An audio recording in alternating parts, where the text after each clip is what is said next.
Hello नमस्कार, आप सभी को धनतेरस की बहुत सारी शुभकामनाएं। आइए डायरेक्टली मुद्दे की बात पर आ जाते हैं। और मुद्दे की बात क्या है कि कल बिग बॉस 17 के घर में हुआ था।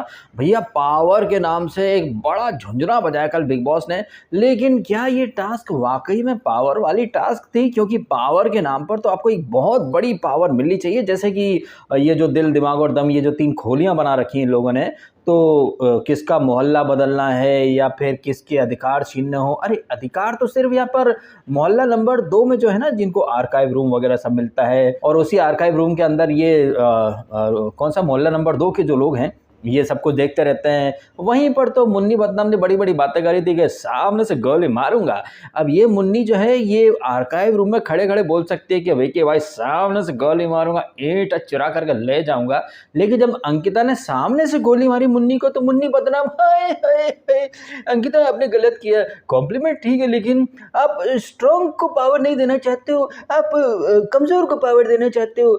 तो मुन्नी बदनाम, जब तुम ये बोलने का दम रखते हो ना कि सामने से गोली मारूंगा, तो जब तुम्हें सामने से गोली लगे तो उसको भी उतनी शिद्दत से स्वीकार करना सीखो ना। लेकिन नहीं, ये तुम, अरे भाई ये तो गलत आदमी से गलत एक्सपेक्टेशन रख ली हमने। मुन्नी बदनाम तो भैया ऐसी है। अच्छा, मुन्नी बदनाम इतनी घटिया शेरो शायरी करती है कि कल के एपिसोड में जब खानजादी और अभिषेक कुछ अपनी प्यार मोहब्बत की बातें कर रहे थे, तो वहां पर ना ये मुन्नी बदनाम में अपनी टेम्पो छाप शायरियों की उल्टी कर रहा था। और आई थिंक बिग बॉस की जो क्रिएटिव टीम है वो भी पक चुके थे, तभी तो उन लोगों ने मुन्नी की शायरी म्यूट करके इसकी अभिषेक और खानजादी की गुफ्तगू कंटिन्यू कर दी। तो ये मुन्नी बहुत ज़्यादा पकाती है। अच्छा, ये जो मुन्नी है ये टास्क के बीच में हर जगह नाक घुसेड़ सकती है, बट बिग बॉस को मुन्नी का ये ओवर कॉन्फिडेंस नहीं दिखाई देता है। बट बेचारे विकी भैया, वो कुछ भी बोलते हैं तो मंदिर के घंटे की तरह उन्हें बिग बॉस टन टनाटन टन टन टारा बजा करके रख देते। हालांकि ऐसा हो सकता है कि कभी कभी आपको विकी जैन के ऊपर तरस आए कि भाई बहुत ज़्यादा बिग बॉस इसके पीछे पड़ चुका है। मतलब देखिए, 2 लोग हैं और दोनों कमोबेश एक ही जैसी हरकत करें, जैसे कि मुनव्वर फारूकी उर्फ मुन्नी बदनाम। वो टास्क के दौरान रिवर्स साइकोलॉजी खेले, कुछ बोले, मैनिपुलेशन करे, ये करे वो करे, तो बिग बॉस को चलता है।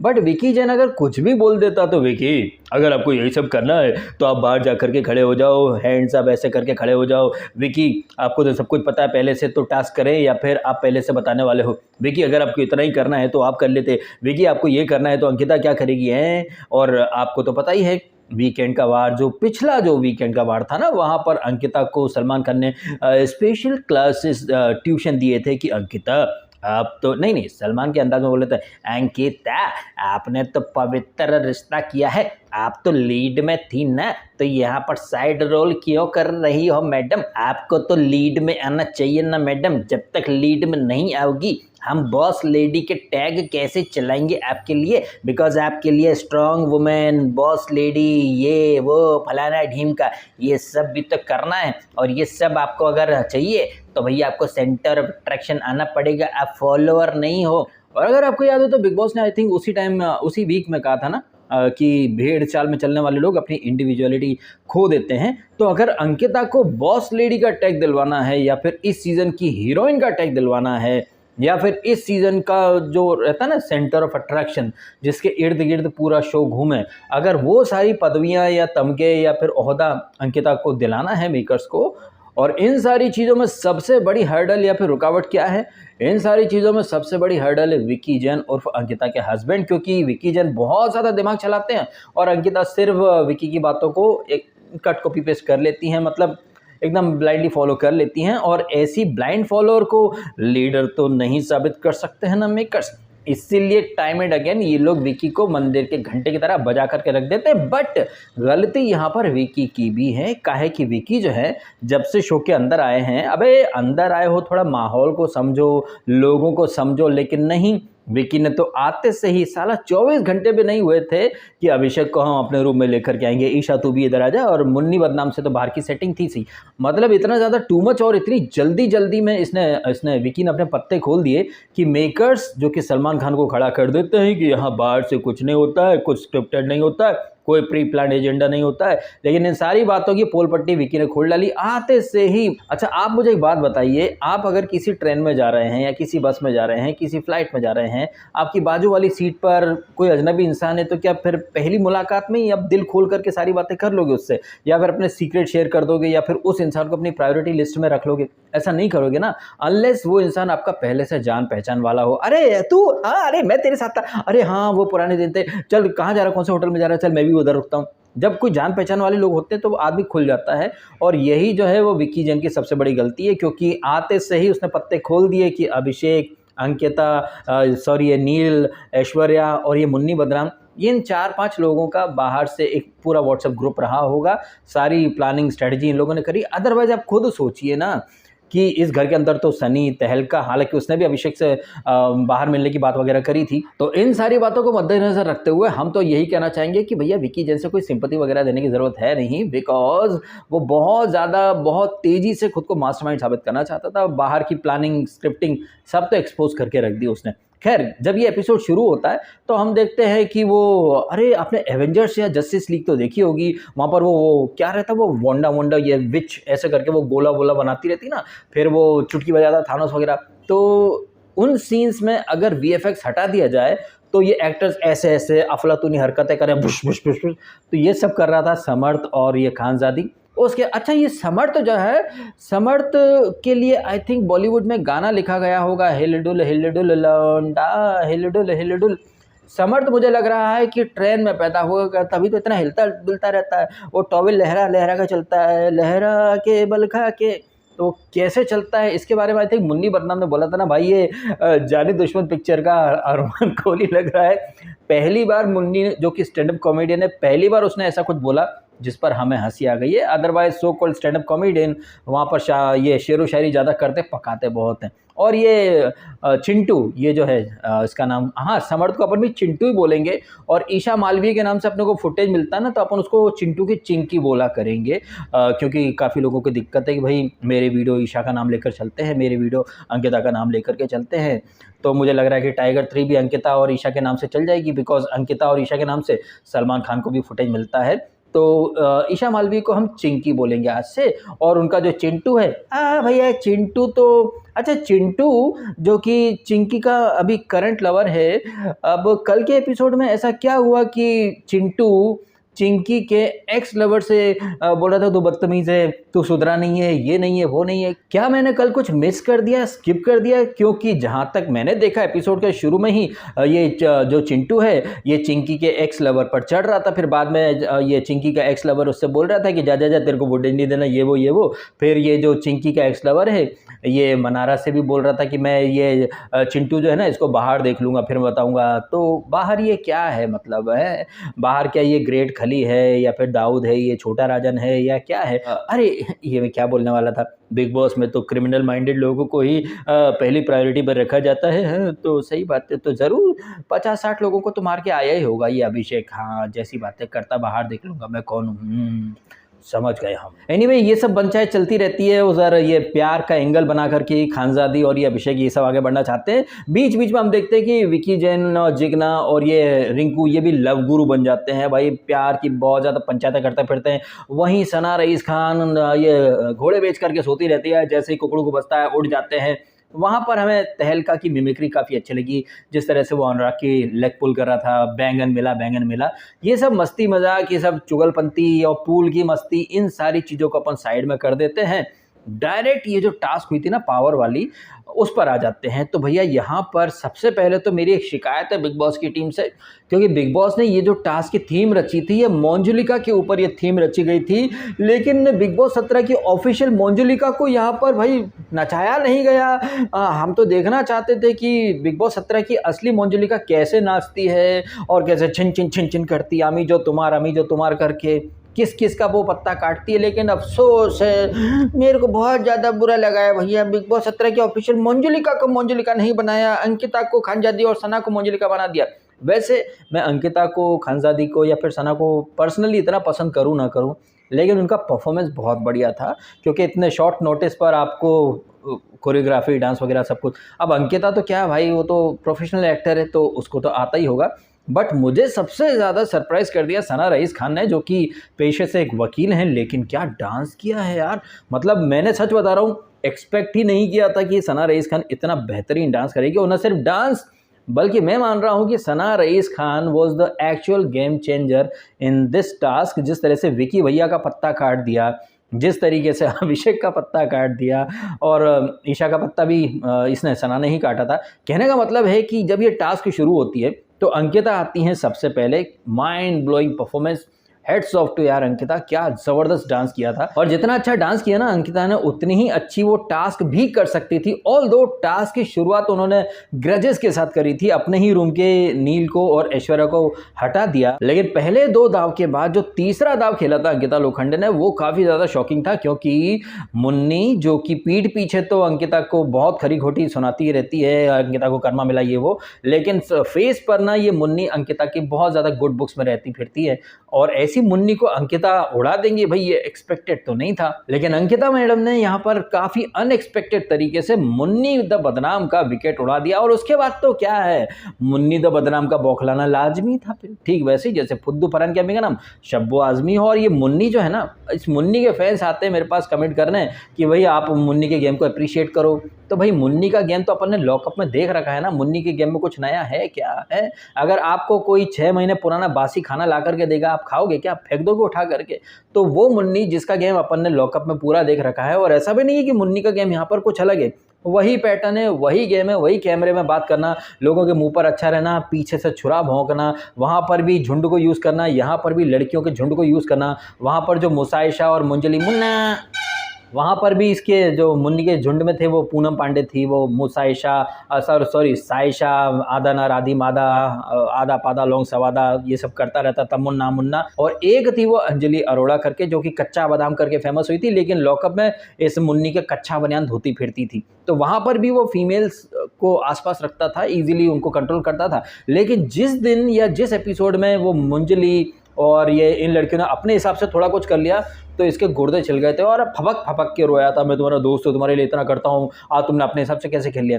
मतलब अगर कोई इंसान अपने दिमाग से चल लेना तो ये मुन्नी एकदम बौखला जाती है। और कल भी आपने देखा, अंकिता से इसने एक्सपेक्ट नहीं किया था, क्योंकि अंकिता कॉफ़ी चुराती रही, चाय चुराती रही, फल फ्रूट वगैरह सब चुराती रही, लेकिन ये मुन्नी जो है अपने रूम वाले लोगों के सामने शेर बनता रहा कि अरे वो रख देंगे ना तो बहुत अच्छा होगा, खुले धमकी दे रहा हूँ, नंगे धमकी दे रहा हूँ। लेकिन सामने अंकिता मैडम, आप अपने हिसाब से चलो ना, ये तो मैनिपुलेशन का गेम है। आप अरे बट ठीक है, आप अच्छे हो ना, आप स्ट्रांग हो ना। अच्छा सुशांत और आपका क्या था? अच्छा सोशल मीडिया पे मैंने पढ़ा था, देखा था आपके बारे में, हाँ, लेकिन पीठ भी जो नंगे धमकी दे रहा हूँ, नंगे धमकी दे रहा हूँ। बेसिकली अंकिता की इतनी लल्लो चप्पो करने के बावजूद मुन्नी जो है उसका विकेट अंकिता ने ही उड़ा दिया। और मुझे ऐसा लग रहा है कि चूंकि वीकेंड का वार में सलमान खान ऑलरेडी हाईलाइट कर चुके हैं कि आप लोगों की बाहर की प्लानिंग है, तो विकी की तरह ये अंकिता भी कुछ ब्लंडर कर बैठे और इतना ऑब्वियस कर दें चीज़ों को कि लोग उनके ऊपर भी सवाल खड़े कर दें, तो उन्होंने इसका मुन्ना का विकेट गिरा दिया। और मुन्ना का विकेट गिर गया तो भैया मुन्ना तो बुरी तरह बौखला गया, क्योंकि मुन्ना तो भाई ये मान करके चल रहा है अभी से कि वो शो का विनर है, उसे लग रहा है कि पूरा शो वही कंट्रोल कर रहा है। अब जिस तरीके से मुन्ना का विकेट उड़ाया अंकिता ने, उसके बाद मुन्ना के जितने भी रूममेट है, स्पेशली मनारा और खानजादी भाई, ये भी क्लीन बोल्ड हो गए कि ऐसा कैसे हो सकता है। फिर बाद में अपने छिले हुए गुर्दे लेकर के ये मुन्नी बाई सारे जहां में दिखाती रही। और लेकिन हाँ, मुन्नी बाई ने एक चीज तो ठान ली थी कि अगर मैं नहीं खेलूंगा तो खेलने भी नहीं दूंगा किसी को। तो अगला राउंड जब वो सना का आता, सना का बेहतरीन परफॉर्मेंस, और हमने देखा था कि टास्क के पहले से ही अभिषेक जो है वो लल्लो चप्पो करने वाले तेवर में आ चुका था कि वो सबको सपोर्ट करेगा, और डांस में काफी उसने तलवे भी चाटे, लेकिन अफसोस ये तलवे चाटना उसके काम नहीं आया। तो यहाँ पर ये जो सना थी, इन्होंने एक्चुअली में गेम खेल लिया और ये विकी को इन्होंने क्लीन बोल्ड कर दिया। अभिषेक जो इतनी तारीफें कर रहा था उसका भी पत्ता काट दिया और सना का भी पत्ता काट गया। कहने का मतलब है कि पहले राउंड में अंकिता ने अपने ही जो मोहल्ला था दिल वाले, उसके 2 विकेट गिरा दिए, और एक दिमाग वाले रूम में जो कंट्रोल सेंटर है सबका, जो कंट्रोल करता फिरता मुन्नी, उसका पत्ता कट गया। मतलब 2 दिल से 1 दिमाग से। सना आती हैं जो कि दम वाले रूम में है, दम वाले मोहल्ले में है, वो पत्ता उड़ा देती हैं विकी का, ईशा का, अभिषेक का। मतलब दिल वाली जो मोहल्ला है, तीनों दिलदारों का इन्होंने पत्ता काट दिया। मतलब दिल का जो कमरा या मोहल्ला है उनका तो भैया पूरा सीन ही यहाँ पर ख़त्म करके रख दिया सना ने। हालांकि इस सारे चक्कर में ये जो दिमाग वाला जो मोहल्ला है वहाँ पर ज़्यादातर मेजोरिटी वाले जो लोग थे ना वो बचे रह गए, क्योंकि वहाँ से अब तक सिर्फ एक ही विकेट गिरा था मुन्नी का। वहाँ पर ये मनारा थी, खानजादी तो खैर खुद ही टास्क में थी, जिगना और रिंकू। अब आप मुझे बताइए, जब से ये सीज़न स्टार्ट हुआ है रिंकू और जिगना तो नॉमिनेशन में आते ही नहीं हैं। तो ये जो बिग बॉस ने झुंझुना पकड़ाया है ना पावर वाली टास्क के नाम पर, अब ये जो टास्क है ना, जो सो कॉल्ड पावर की जो रेस है, इसे मैं झुंझुना एक नहीं कई सारी वजह से बोल रहा हूँ, क्योंकि पावर के नाम पर यहाँ पर सिर्फ एक पर्टिकुलर कंटेस्टेंट को इम्यूनिटी मिली है। पावर तो तब होता ना जब उस मोहल्ले के सारे लोग ही इम्यून हो जाते या फिर सत्ता बदलने का कुछ अधिकार या पावर मिलता। लेकिन आपने देखा कि मेकर्स ने कैसे पब्लिक को कह के बेवकूफ़ बनाया है। प्रोमो तो ऐसे दिखा है जैसे वो अग्निपथ पिक्चर में डायलॉग नहीं है, दिनकर राव दिनकर सेठ, हवा बहुत तेज चल रहा है, टोपी संभालो टोपी उड़ जाएगा। हाई मतलब पावर बदलने की हवाएं चल रही है, कमर की पेटी बांध लो, मौसम बदलने वाला है। घंटा बदला बे, सब कुछ तो वैसा का वैसा ही है, क्योंकि ये रिंकू मैडम जो कि इम्यून हुई हैं, ये तो first week, second week, third week, भैया ये तो नॉमिनेशन में आती ही नहीं है। जिग्ना मैडम भी नॉमिनेशन में नहीं आती हैं, वैसे भी ज़्यादातर लोग नॉमिनेट करते ही नहीं है। तो इस इम्यूनिटी का रिंकू मैडम को क्या फ़ायदा हुआ, क्योंकि वो तो पहले भी सेफ होती थी, वो तो अब भी सेफ होती हैं। मैं समझ रहा हूँ कि मेकर्स यहाँ पर एक पर्टिकुलर प्लान लेकर के चल रहे थे। उनकी टॉप प्रायोरिटी में आई थिंक कुछ लोग रहे होंगे, जैसे कि वो शायद चाहते हो कि भाई अंकिता का जो रूम है वहाँ पर ज़्यादातर लोग सेव रहें, सो दैट बचे हुए लोगों के पास अधिकार रहे कि भाई वो सत्ता बदल करना चाहते हैं, रूम में बदलाव चाहते हैं, वो आर्काइव रूम जो है रूम नंबर 2, क्या उसमें कुछ बदलाव चाहते हैं। आई थिंक ये एक सबसे बड़ा प्लान था, सो दैट वहाँ पर अंकिता को एक लीडर के रूप में इस्टेब्लिश किया जाता। प्लान नंबर 2 रहा होगा कि भैया मुनव्वर को कैप्टन बना दिया जाए कैसे भी करके, बिकॉज बिग बॉस का तो वो खासम खास है ही सही। वीकेंड पर सलमान भी इससे चिंदी पिंदी शायरियाँ करवाते रहते हैं। अब अगर विकी कुछ बोलता है तो बिग बॉस उसको खरी खोटी सुना देते हैं, लेकिन मुनव्वर मैनिपुलेशन करे कि अगर अभिषेक कैप्टन बना या पावर मिला तो विकी के हाथ में ही रहेगा। तो कैसे उसने रिवर्स साइकोलॉजी खेली, ये चीज़ आपने भी देखी है। तो आई थिंक बिग बॉस का प्लान 2 यही रहा होगा। पहले अंकिता या उनके आसपास का जो ग्रुप है वो लोग अगर पावर में आते तो अच्छी बात है, अगर वहाँ नहीं तो भैया मुन्नी आनी चाहिए। लेकिन पहले मुन्नी का पत्ता कट गया, फिर अंकिता के रूम का पत्ता भी कट ही गया, उसके बाद बचा क्या? दम के लोगों में तो वैसे भी कोई यूनिटी है ही नहीं। और दम के रूम का खेल तो इसने खानजादी नहीं खलास कर दिया था, पहले उसको समर्थ को, इसको फिर अरुण को नहीं, अनुराग को, तहलका को, फिर बाद में जब इनके बीच में आर्ग्यूमेंट होता रहता है तब भी बिग बॉस विकी को ही 4 बातें सुना देते हैं कि भैया इन लोगों का अंदर जाने का फैसला इन्हीं को करने दो, तुम अपनी नाक मत घुसेड़ो। तब ये खानजादी अरुण भाई को भी एलिमिनेट कर देती है, फिर बाद में जिग्ना। तो ले दे करके बचा कौन? यहाँ पर रिंकू। मतलब मेकर्स की टॉप प्रायोरिटी के लोग या फिर मेकर जो चाहते थे वो नहीं हो पाया, तो भाई पावर गई तेल लेना, ये पकड़ लीजिए इम्यूनिटी, वो भी उस कंटेस्टेंट को जो कि पिछले 3 वीक से ऑटोमेटिकली इम्यून होता आ रहा है। तो मतलब ये टास्क के नाम पर एक भद्दा मजाक नहीं था और क्या था बे। अच्छा, मजाक से मेरे को एक बात और याद आई है कि वो लोग जिन्होंने कि अभिषेक के घड़ियाली आंसुओं को सच मान लिया था, ईशा की नौटंकी को सच मान लिया, अरे ईशा क्या बोलते, चिंकी की नौटंकी। चिंकी जब ये समर्थ आया था तो अरे बॉयफ्रेंड नहीं, तू तो दोस्त था ना मेरा, तू तो दोस्त था। लेकिन दोस्त के साथ इतना कोजी, पहले भी मैंने आपको कई तस्वीरें दिखाई हैं, मतलब कंबल में दंगल, और आपने कल भी देखा। मतलब आप देख लीजिए क्या नेक्स्ट लेवल की क्रिंजपंती चल रही है भाई साहब। एपिसोड के स्टार्ट में ही ये क्रिंजपंती चल रही थी, उसके बाद बोलती है ये मेरा अचीवमेंट है। क्या अचीवमेंट है? ये इनका अचीवमेंट है तो फिर ये किसके पथ चिन्हों पर चलना चाह रही हैं? क्या ये सनी लियोनी के पथ चिन्हों पर चलना चाहती है? क्या सनी लियोनी बनना इनकी लाइफ का टारगेट है?